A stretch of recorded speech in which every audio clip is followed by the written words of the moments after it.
Hey guys, welcome back to the channel.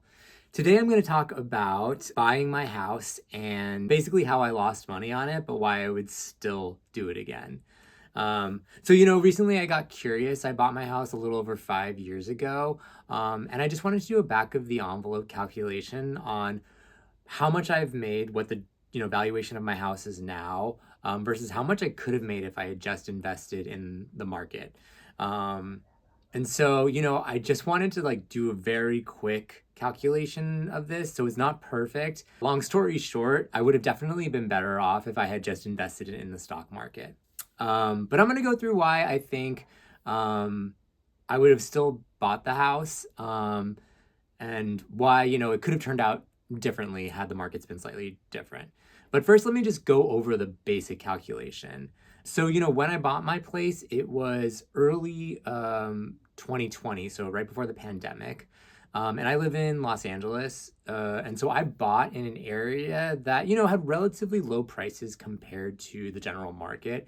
It's still like in an up and coming area. It's mostly working class families. So it's not in the most popular area. It's a pretty modest house. It's a 2-bedroom, 2-bath, under 1,000 square feet. So, that's like Los Angeles. And I ended up spending $472,000 on the house. Relative to like a lot of places in LA, that's like pretty cheap. And that's sort of the reason why I did it. It's not a big place, and it's not in the best area, but it was affordable and it like got me into the market. Looking at basically the purchase price of the house at $472,500, to account for some other costs, closing costs, I estimate it was around $5,000 in closing costs. That included sort of like getting inspections, costs to get the mortgage, so like loan costs, and there's like a lot of other just like random small costs that end up adding up. But 5,000, I felt like it was fairly reasonable for an estimate for that, without getting too much in the weeds. So ultimately, basically what I ended up spending, let's say at that time, was $477,500. And for me, I was actually moving from a condo to my current place. So I used the money that I had at the condo and sold that condo and used it to pay down the mortgage. Slightly different scenario. I ended up paying off the house, whereas like a lot of people will leverage their money. So there's a slightly different calculation to that. But for me, basically, the rough calculation is how much could I have made if I had taken all that money and just put it into the market. So in this calculation, I'm going to look at a broad US market ETF. So I'm not even using the S&P 500, which has done even better. I'm using an even broader one, which, has done like a little less well than being concentrated in sort of like these big tech stocks. So I'm using Vanguard's US equity market, VTI, as the comparable investment that it could have made easily back then. And so the rough calculation that I came to was the US market is up 78% over the time that I've been living in this house. And according to Zillow right now, my house is valued around $609,000. So if you just do a calculation based on the change in value over the amount that I spent to get into the house, you'd only come up to 27%.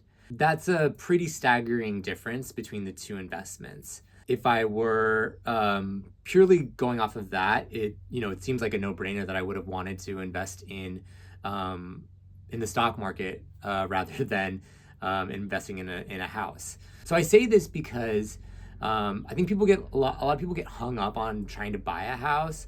And there are a lot of merits to buying a house, which I'll get into a little bit later, and why I sort of still stand by my decision to buy the house. But I would say that, you're leaving a lot of potential for investment returns off the table. Not that everyone would just automatically be throwing that money into the stock market, but if you're looking from a purely investment standpoint, I think that, a case can be made to continue renting over buying. But, I wanted to take it like a little step further because like there are other costs that are incurred, obviously, in renting versus buying. And so thinking about that roughly over the course of the last 5 years, I wanted to include sort of the amount that I would pay on an ongoing basis on each side. So, you know, I roughly calculated that like I would spend about $3,000 a month on rent, had I decided, you know, to sell my place and then just like put it all in the stock market and continue renting. So over 5 years, that comes to about $180,000 in expenses. Similarly, obviously, though, you know, you have to pay expenses on owning a house too. You know, there are real estate taxes, there's insurance that you have to pay, and then there are any like sort of like repairs and improvement, which you don't generally have to pay for if you rent. So I added all those things together. Taxes were roughly like a little over $31,000 over that period. Insurance, you know, was roughly like $2,500. You know, that's actually pretty good. It's going up even more every year. Improvements to the house ended up being like around $25,000. That was some amount of repairs. That was some of just remodeling. I wanted to include it because it goes into the value of the home.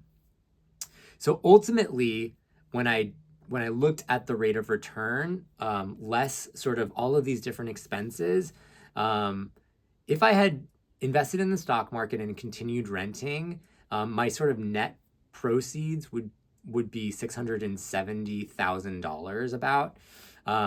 Whereas with my decision to purchase the house, less any expenses, judging off of just the fair value of the house from Zillow, my investment is only at $550,000. So that's a net difference of $120,000 over the course of 5 years. That's a big chunk of change. So, you know, from a rough standpoint, does it make sense to invest in a house when you could rent and instead invest in the stock market? Well, over the last 5 years, you can't really make the case for that. That said, there are a few reasons why I still stand by this decision. First up, you know, let's talk about the markets. They've been obviously doing very well over the last 5 years. And I would just say that like that run isn't always going to continue. So had we looked over a different period of time, we might find that really it wouldn't have been that much better to have invested in the stock market over purchasing a house. Next up, you know, I think that really there's just like a lot of psychological reasons why you want to invest in a house. First off, you know, like I got to do whatever I wanted with the house. You know, when you're renting, you can't really make changes to it. At least not in the way that you can when you own a house. So, you know, you can remodel, you can change things around without getting, you know, like approval from your landlord. There's just a lot of flexibility that you get when you own. And that was really important to me. So I was able to do some remodeling in my place. The other sort of big psychological benefit is that you just lock in how much you're going to be paying. So, you know, if you're not rent controlled, then you just don't always know how much you're going to be paying in the future. But when you have a mortgage or you have your fixed expenses for your house, you at least know that that you're going to be paying a certain amount per month. Even if you are rent controlled, there's no guarantee that the place won't sell, or that there might be a change of ownership and that you might get kicked out. So there's always the question that something can happen that can change your like living expenses later on. There's just more security and stability in owning your house. On a more sort of numerical or quantitative side, you know, you are able to write off expenses for your house. So when you take on a mortgage, you can write off your interest payments. And so that's something that you can use as a benefit for your taxes. So that can contribute to lowering sort of the break-even cost of renting and buying. But, you know, as a whole, the numbers kind of show that when you rent and then are able instead to put the money that you would have put into a house into the stock market, you probably can see more gains than if you were just to buy a house and then wait for the appreciation.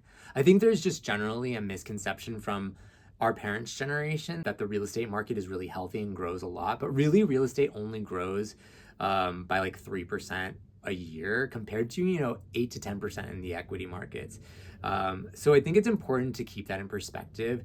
Obviously, there's a lot of emotion around owning a home, and we've been sort of sold this idea of home ownership as the American dream. But I just wanted to do this video as a reminder that it's not always the most beneficial investment decision. And that it can actually be smarter to rent. This is kind of like a reminder that it's a very personal decision. And if you're thinking about it purely as an investment vehicle, you should really consider that you have a lot more flexibility in the stock market to easily buy and sell assets. It's far more liquid than your home is. And there aren't as many fees associated with buying and selling them.